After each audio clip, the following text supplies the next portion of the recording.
Well, hello and welcome to Talk Time. And this week, we are taking a look at education, some of the issues in education. And indeed, there are many, many issues in education. Welcome to Talk Time.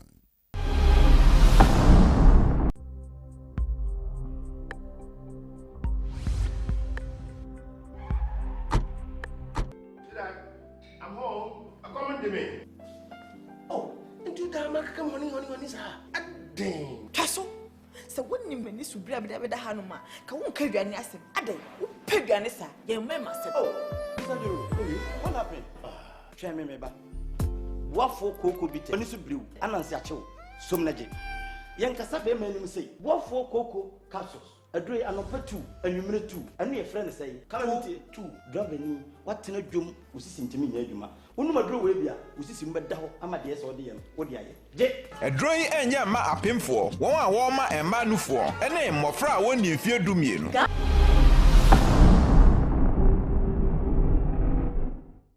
This week we're taking a look at education. There are many, many issues involved in education. There are problems in basic education and so on.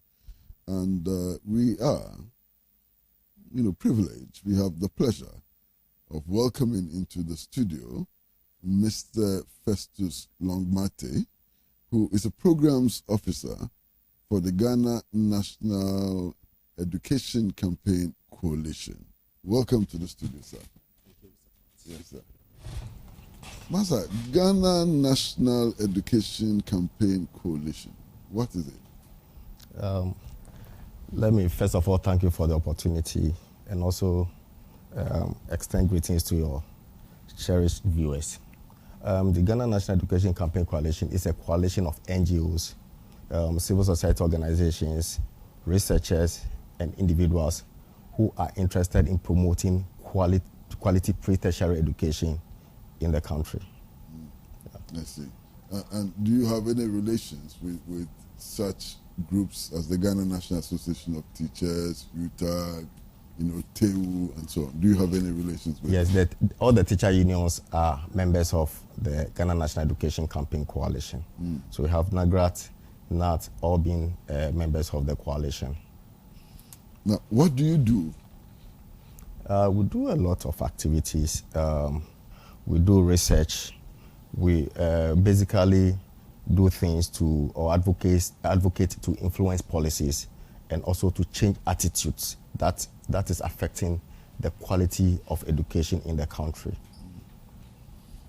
And how do you sustain your programs? I mean, how do you, for example, pay salaries and so on?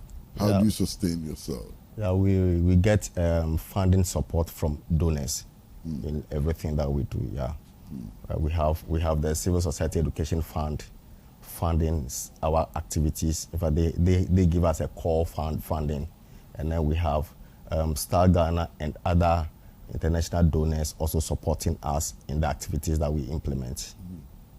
You spoke about research. What are some of the research that you've done, with regards to education? And what did you find in the research? We have done maybe one research I can talk about has to do with a research to look at the urban-rural divide, where you realize that we have more of the resources. More of the resources are concentrated in the urban areas to the disadvantage of those in the rural areas. So we are even about to, out of that research, we came out with certain recommendations for government to implement. We are yet to do another research in that same area to find out whether the recommendations that we advise government to implement were actually implemented and what is the outcome. Are you familiar with this group called Send Ghana? Yeah, Send Ghana, they are partners. Oh, okay. Yeah, they are partners of the coalition. Because I know that they did a similar research, okay, on the urban-rural dichotomy. Oh, okay. They are partners of the coalition. Did they take part in this particular research? No, they did not take part in this particular research. Yeah. Oh, okay. It was a research that we did on our own. Beyond this research, have you done some other things? Yeah, in fact, there is a lot. There's a lot we have been doing to promote access and then quality education for every child in the country. Yeah, and the Ghana National Education Campaign Coalition has its regional structures. We have the National Secretariat, and then we also have the regional structures where we gather our information from. In fact, we make sure we always engage ourselves in evidence-based advocacy. As a result, we have district structures. We refer to them as DFAT, that's District Education for All Teams.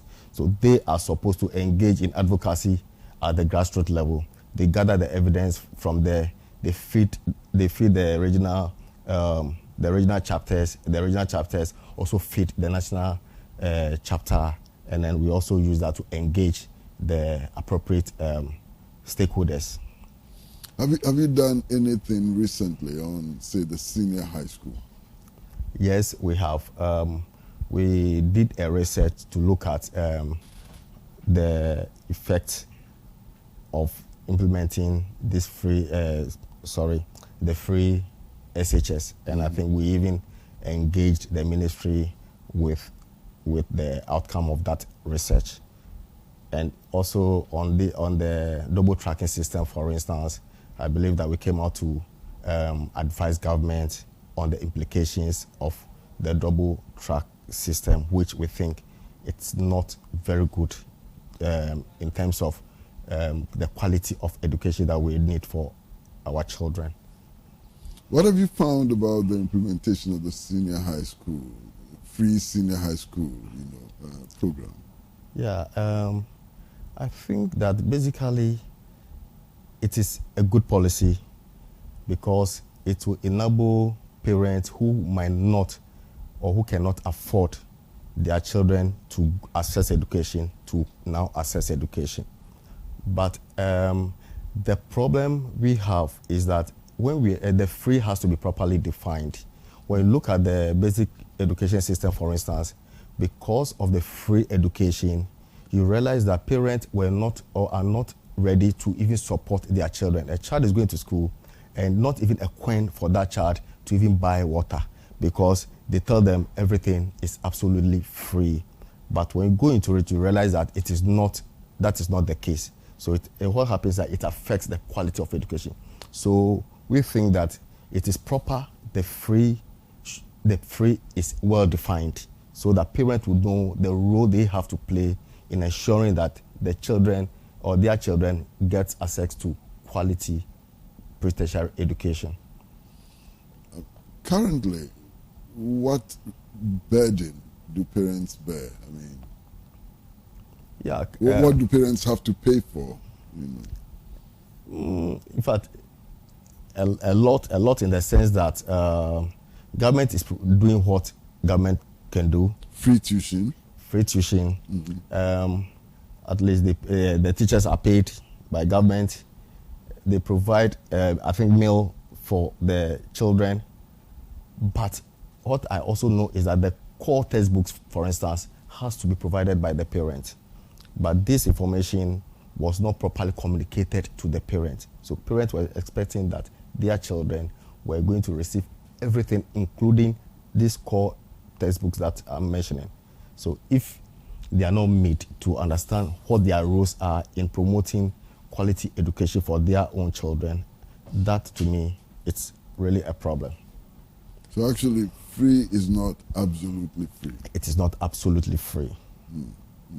And your solution is that parents should be made aware of their obligations under the system. Yeah, parents should be made aware because I don't think that parents are not prepared to actually support their children.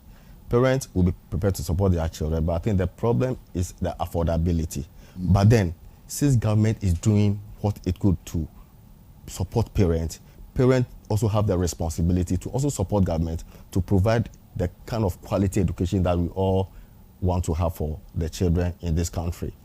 That is why it is good that government defines the free so that everybody will know that this is what government is taking care of. And a parent will also know that this is what their responsibilities are to support government to ensure that their children receive the kind of quality education that they want their children to get. Well, viewers, we are in a conversation with Mr. Festus Longmatey, who is the programs officer of the Ghana National Education Coalition. Coalition. Coalition. And we are talking generally about education. We're going to go on a short break, and when we come back, we'll be addressing a particular issue, basic education. The story about its privatization. Is it true or is it not true? And what will be the consequences for you and I? Short break.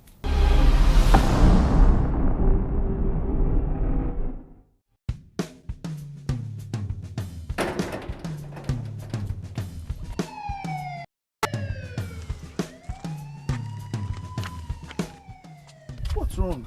They took all my precious stuff.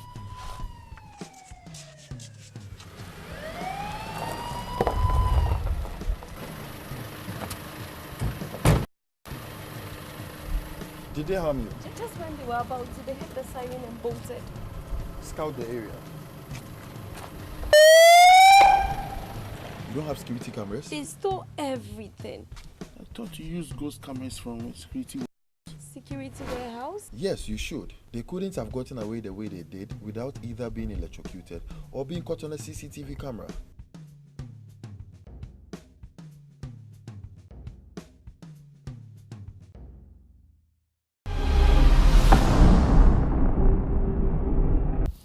Welcome back to Talk Time. We are talking to Mr. Festus Longmatey, who is the programs officer of the Ghana National Education Campaign Coalition. And we've been talking about the free SHS program. We've been talking generally about how to improve access to pre-tertiary education. Now, sir,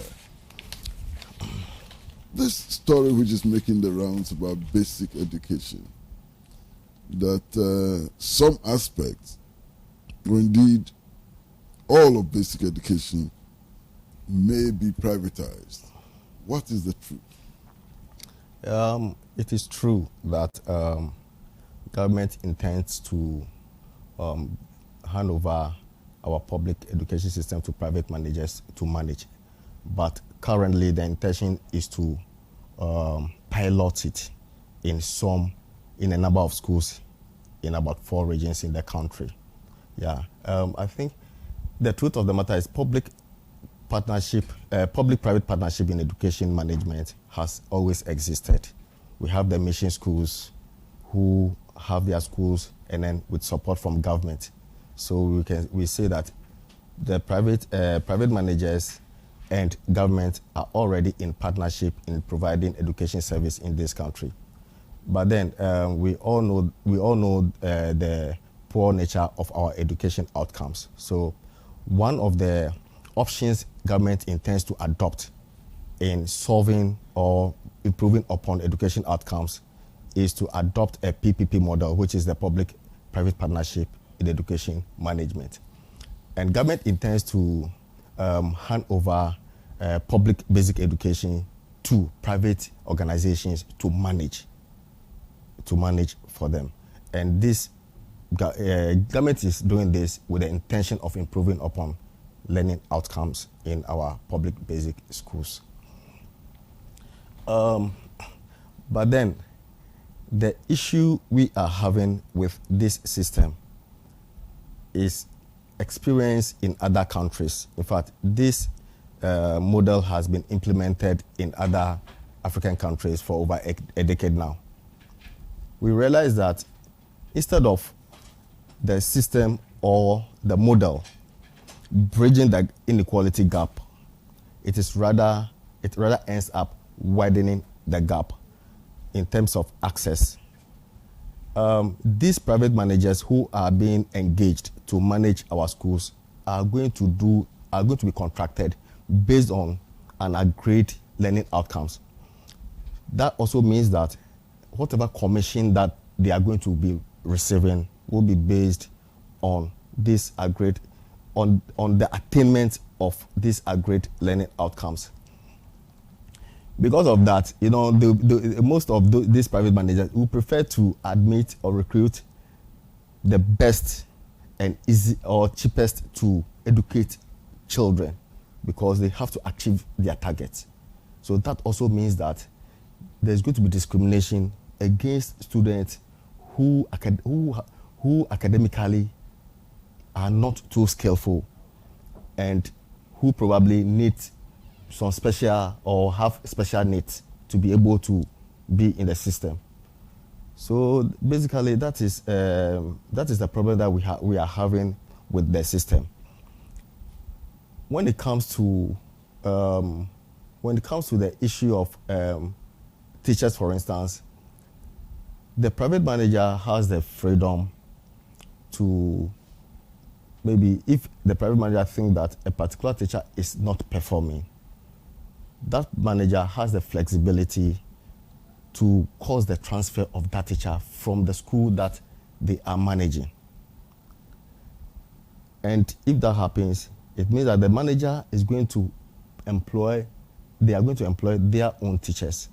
And these teachers, most of them are not qualified teachers. So you realize that when it comes to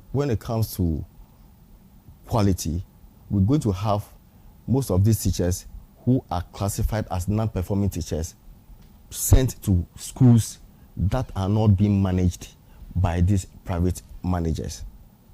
And we think that it is not too good for our education system. So we're going to actually create elite schools. Exactly. Elite schools. Exactly. You know. So you realize that because they are being they'll be receiving their commission. The private managers will be receiving their commission based on agreed target. They are going to be teaching the children only for examination purposes, just to pass their exams, and not to support the children to develop holistically, which we think is really a problem. Huge problem. Yeah. You know. But what is the problem with basic schools? Is it managers or is it resource? What are the problems in the basic schools? The problem first of all has to do with the managers of the schools in terms of supervision, because there is the supervision in our public basic schools is very poor. But we think that we all have responsibilities to play in this. These managers need resources to be able to manage their schools. And government has the responsibility to provide the resources for the schools to be managed for all of us to get the outcome that we expect to get in terms of learning. But unfortunately, you realize that government is not adequately playing its role well. For instance, capitation grant that the managers of the schools are supposed to use in managing the schools are in arrears for over 3 terms. So if we have capitation grant, which they have to use in managing the schools, being in arrears for 3 consecutive terms, of course, we can't expect any better outcome out of any better management. Yeah. So basically, it is resources. We think that it is basically resources, and also there is also the need to empower the circuit supervisors to also be able to play their supervisory role very, very effectively. But it still boils down to resources. Yeah. So how is this problem cured? Simply by privatization? Yeah, you know, it is believed that, you know, in our system, for instance, we think that... Are students in the basic schools, for these elite schools, going to be charged fees and so on? Because the resources, I mean, simply privatizing would not bring resources. Yeah, actually, government is going to fund the private managers to manage the schools, although they are also expected to bring some resources on board. But in most cases, and from researches that has been conducted in countries that have implemented the PPP, you realize that they end up not bringing any resource on board. So government end up spending more. Research has also indicated that PPP in education is more expensive, or handing over our private schools to private managers to manage. So our public schools to private managers to manage is more expensive than our having that the current system that we are operating. Now, the resources for managing the schools, where are they coming from? Are they coming from the consolidated fund, or they are coming from charging fees? That's the clarification I'm looking for. When it comes to the resources, I think most of the time we have some international organizations that support government in those countries that have implemented the PPP so far in adopting the PPP model. Yeah.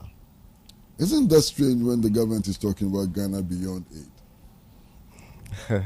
Yeah, that is true. That is true. But then this is the situation we have all found ourselves in. That even we expect the current project, that's the Ghana Partnership Schools project, which is what government wants to implement under the PPP model, to start in September this year. As to whether it's going to actually start or not, it's not going to start this year. That we are not aware yet. But what we know, the information we have so far, is that it's going to be enrolled out this September. That's the beginning of this new academic year. But you think that is going to be dependent largely on aid? Yeah, it is going to be dependent on aid. On aid. Yeah. Okay. Now, but for the source, we are not aware yet. Okay. Yeah. Now, do you generally think that it's a good thing to privatize basic schools? No, it is not. It is not. From what I've said earlier. In fact, the experience or our argument is based on researches conducted in other countries that have implemented the PPP model in their basic or public basic education system. And we realize that it rather ends up widening, like from what I've said so far, it ends up widening the inequality gap than bridging the gap. We are talking about, Ghana has developed a lot of policies and has signed a lot of international conventions to promote quality education for every child. We also need to achieve the SDG 4 goal. If we implement the PPP, which has the potential in widening the inequality gap, what it means is that we are rather moving backwards than moving forward towards the achievement of the SDG 4. Now, if you think it's bad, what is your coalition doing to stop it or to improve it, if it can be improved? Yeah. What we are advocating for, in fact, we have come out with, we have held a press conference on that to alert government on our position about the implementation of the PPP, or about government intention to implement the PPP model. We are just advising that the PPP model will not be too good for improving on our educational outcomes or learning outcomes. We think that government should rather invest the resources that it's going to give to, or government is going to give to the private managers to manage our schools into our educational system as it stands now. In fact, when you realize that the cost per student in implementing the PPP or the Ghana Partnership Schools project is about 20% more than what we are currently spending. So we believe that if that extra money is rather invested into our system, and resources that are supposed to be used in managing the schools are released on timely basis, we believe that we have the potential in achieving the kind of educational outcome that we expect to the kind of learning outcomes that we expect to achieve. Well, viewers, we're talking to Mr. Festus Longmatey, who is the Programs Officer of the Ghana National Education Campaign Coalition. And as he tells us, the campaign coalition is made up of various bodies which are interested in education. NAGRAD, Ghana National Association of Teachers, TEU, and so on. It has researchers and many more. Now we're going to take a short break, and when we come back, I'd like to ask some very specific questions about the quality of teaching and the number of teachers in basic schools, pre-tertiary education. Short break.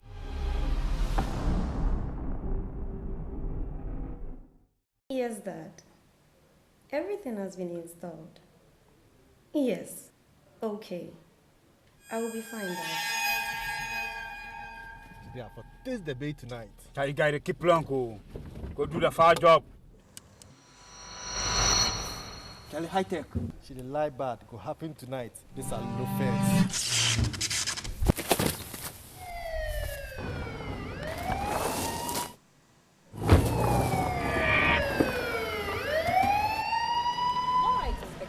They couldn't get in this time. How come? Security warehouse. Smart choice. I guess you have some footage for me there. Crystal clear picture. Pause. I think I know this man. He has a long history with robbery and rape. You are fortunate to have equipped your house with gadgets from Security Warehouse. Call it in. We'll begin the investigation from here. Control, come over.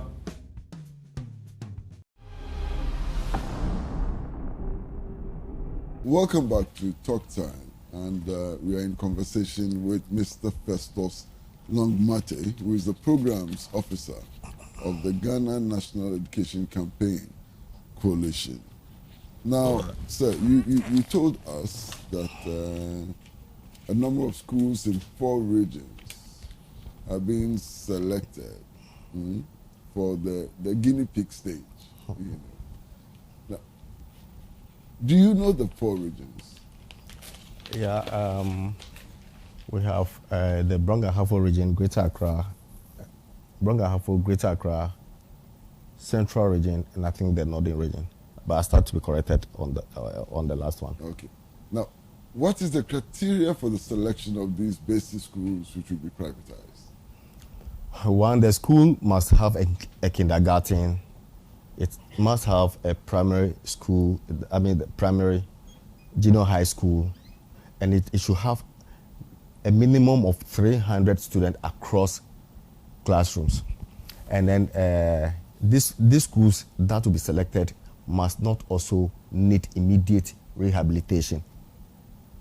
So they are selecting the best schools, handing them over to private managers. That is the unfortunate thing. And most of these schools are in the urban areas. So where already we have a concentration of resources. Exactly. So that is where the issue of inequality gap being widened further rather than closing it comes in. Now, what is the quality of teaching nationwide generally? Are you aware of the quality of teaching? Yeah, when it comes to the quality of teaching, we know that our teachers are professionally trained teachers. I think the problem, like we said earlier on, has to do with supervision for them to be able to do what they are expected to do. Of course, if they are left free to do their own thing, we might not expect them to do their best. They need somebody to push them. But these people who must push them also need to be resourced. So once again, back to the issue of resourcing our people or the right people to be able to push who are supposed to do what they are supposed to do, to do the right thing, to the benefit of the Ghanaian child. So we still have a problem with quality of teaching. Yeah, we still have a problem with quality of teaching. Like I said, it is our supervision. But when it comes to, you see, when it goes to the issue of engaging the private actor, for instance, you know, the private actor would engage teachers who are not trained, and of course, and their target will only be to teach the children to pass their exams, like I said earlier on. And that, to me, is a problem because, in fact, most countries actually developed on practicality rather than theory. Yeah. Now you know the problems.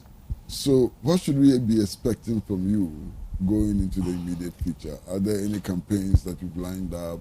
What are you going to do? Yeah, currently we have realized that, people are not aware of government's intention to implement this model in our education sector or public education sector. So we have started by engaging the media, sensitizing the media to understand the implications in implementing the PPP in education. And we also expect the media to help us to get the message down to the grassroots, to get people to understand the implications in implementing the PPP in education. Yeah. Like I said earlier on, the campaign is for government to withdraw its intention to implement this model of, to implement or to adopt the PPP model in our education system. But we also say that if government still insists to implement the PPP, then we advise that government do a lot of consultation, engage in a lot of consultations with key stakeholders like the teacher unions, because they haven't even been involved in this whole process. Government should also take the burden to study what has been done in other countries. Look at the gaps that has resulted as a result of implementing PPPs in other countries. And then look at how to ensure that those things that came out or the bad experiences that other countries have had as a result of implementing PPP in education are not repeated in our case, because at the end of the day, it is the best we all want for our children in the country. Well, thank you very much for coming to the studio, sir. Thank you so much for the opportunity, sir. Well, viewers, we've been talking to Mr. Festus Longmatey, who is the programs officer of the Ghana National Education Campaign Coalition. They are working on the report that basic schools will soon be privatized. Indeed, we're going to start experimenting with 4 regions. And they've come to the conclusion that this will lead to the creation of elite schools, and it would not be in the interest of our society. What do you think? Well, we'd like to draw the curtains on Talk Time at this point, and Pan-African Television will continue to bring you the best in news, best in current affairs, best in sports. Of course, you do know that we specialize in documentaries, educative documentaries. So please don't forget, keep your dial on Pan-African Television until we meet again. It's goodbye from all of us in the studio, cameramen, makeup artists, everybody, especially our producer-director, Comrade Adam Lumo.